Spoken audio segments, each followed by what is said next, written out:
So, what are the 10 strategies that rich use that the poor never ever learn? We need to figure those out in order to, well, even try and become rich today or any other day, or even just to basically make ends meet, make what we need for this day, for this week, and so on. But it's a change of mind frame. So what are these things? If we want to change what we're thinking and how we're being, let's look at one guy, one well-known guy in fact. His name is Ed Sheeran, a wonderfully popular musician, get it, double M, but basically he's well able to use music and be a musician at the same time. Being a musician is not just about actually playing music, and that's what he has within him, rhythm, tone, all of those things, but he has the musical ability that crosses over with this entertainment business, and he's able to use it. So, a musical musician he certainly is. And he became famous, but he never just became famous just like that. You see, he had an attitude, and one time he said, quote unquote, "You never want to be wasteful." Why? What does he mean by that? Well, we're talking about short-term budgeting. You see, short-term budgeting is the first of these strategies that rich people use that, well, poor people just never learn. So even the richest of the rich, this Ed Sheeran, has said that it's so important not to be wasteful, to avoid waste, to be, well, just frugal in your means. He spoke about how when he was a student and even after he became famous that he used a Barclays student card. Imagine that. And here he would allow himself a monthly allowance of maybe about $1,000. And then once that was gone, he would go into time frame where he would actually wait until the next time where he gets that $1,000 or allows himself that $1,000. That's the self-discipline that was there. Another famous or well-known person was into this kind of budgeting as such was Tiffany Haddish. Now she burst onto the scene thanks to her role in the movie Girls Trip. Even though she became famous though, she did not actually go nuts. She decided to, you know what, look at the short term budgeting. So what she did was she actually just kept her head down. And again, she allowed herself a certain amount of money, but fame came with it. You see, once she had, well, performed in this Girls Trip, she knew that there was going to be newfound fame, and so there was. In fact, a couple of movies later, she still drove a Honda HR-V, and it was a hybrid, believe it or not, so a more economical car, even though she's earning money and fame. So these are just two people and two ways of how you can actually short-term budget. So what's the next strategy of the 10 strategies that rich people use that, well, poor people never learn? Well, it's to do with budgeting again, but this time it's more long-term budgeting. Think of annual budgeting. There are other famous people such as Nicolas Cage and 50 Cent, Johnny Depp, among others, and these have had reasons to actually, well, look at the long term, not just the short term. Why? Well, despite them being incredibly famous, incredibly successful, they've all run into financial troubles at different times. Okay, fair enough. You're thinking right now, well, if you're watching this video, you just want to be rich, think rich, and to get better at life with your lifestyle. So if Nicolas Cage, Johnny Depp, 50 Cent can't do it, how, why, who, what the heck? Well, the reality is that we have to learn from their mistakes. These are the guys that have learned so much about the movies, about music, about performing, and they have been so ultra super successful. However, what they have done then is they have invested their monies incorrectly, and with that they've been completely unsuccessful. Some of them then have had lavish lifestyles, and that has ultimately even led them to heavier debt. You see, they're not able to understand, or at certainly earlier times in their careers or lives, they were unable to understand how to budget or the need for budgeting. Save for a rainy day comes to mind, although that's not always the best thing. It's more about investing in the best way. So these celebrities have had little opportunity to plan because, of course, there was things in their face. But when little things like, for example, Tori Spelling, who was another celebrity and was ordered by court to pay $35,000, you can see how an extreme example of a celebrity can go, well, wrong. These are the difficulties that people can get into, even bankruptcy.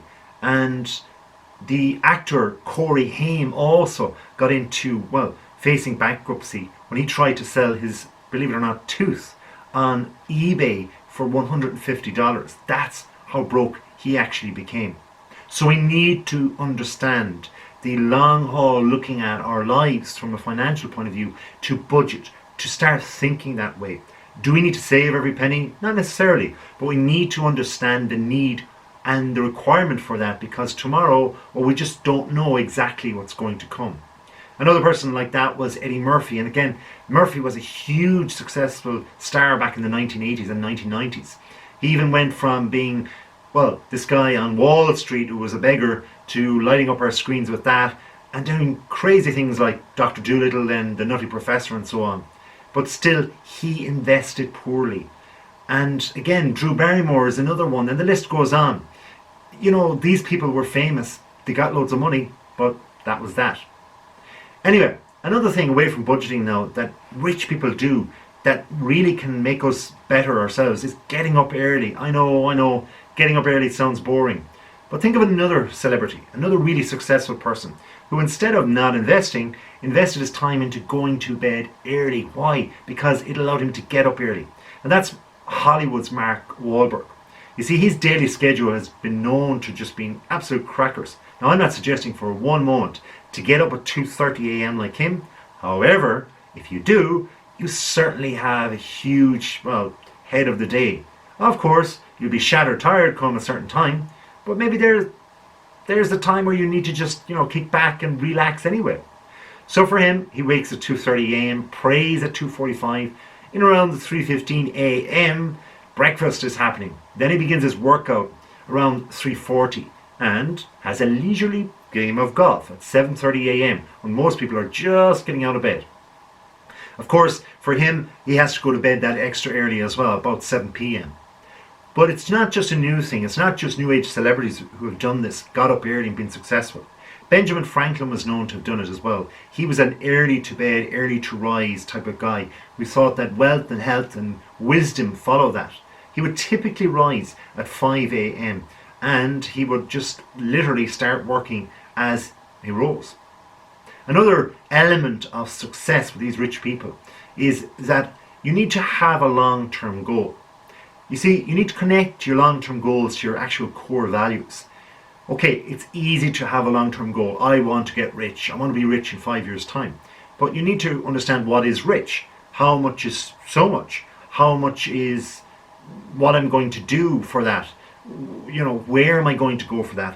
What are my values behind that? Am I going to steal the money? Am I going to earn it? How am I going to earn it? What's going to make me happiest or best at earning that? So there's all these different things. But we need to have this easy to stick to plan to our goals so that we can truly believe in them in the first place and in the long term.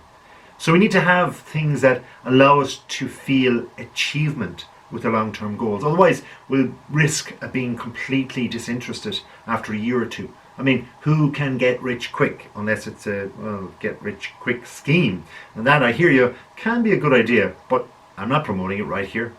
We need to have compassion in what we're doing as well. We need to have boldness. That means we need to go where, as they say, no man or woman has gone before. Creativity is core to our core central being. And so therefore, money being a medium, and that's all it really is going to be there for us to get if we can tap into our unknown but innate creativity. Learning along the way is key. Again, saying 5 years' time, I want to be rich, how rich, so rich, is great. But you're going to have twists and turns, roundabouts. You're going to go back, you're going to lose money. You're going to save money, you're going to spend money. But you're going to ultimately make more money. Why? Because you're learning and you're showing leadership with the knowledge that you're learning. Where is the leadership coming from? From yourself. For who? Well, for at least yourself at the moment. Why? Because in 5 years' time, if you're rich, we'll all be talking about you. We won't be talking about, well, someone like Mark Wahlberg or Eddie Murphy. You need to have stability and recognition of all of these things too. These are values that we need in order for us to, well, think like a rich person. We need to remove the decision to work towards them every day in order of us to be actually, well, successful. Because if your goal is to run, say, every morning, and you put on your running clothes the night before, and your goal is to spend, just, for example, just reading time or more time reading rather than actually watching television, well, then you need to actually, well, as was said, you need to remove the decision to work towards them every day. In fact, you need to just push yourself into that core value, that passion of reading, running, and so on. If it is that you have these long-term goals, you need to then break them into short-term tasks. Because in breaking them into short-term tasks, you're allowing yourself even to become a little bit more easily motivated.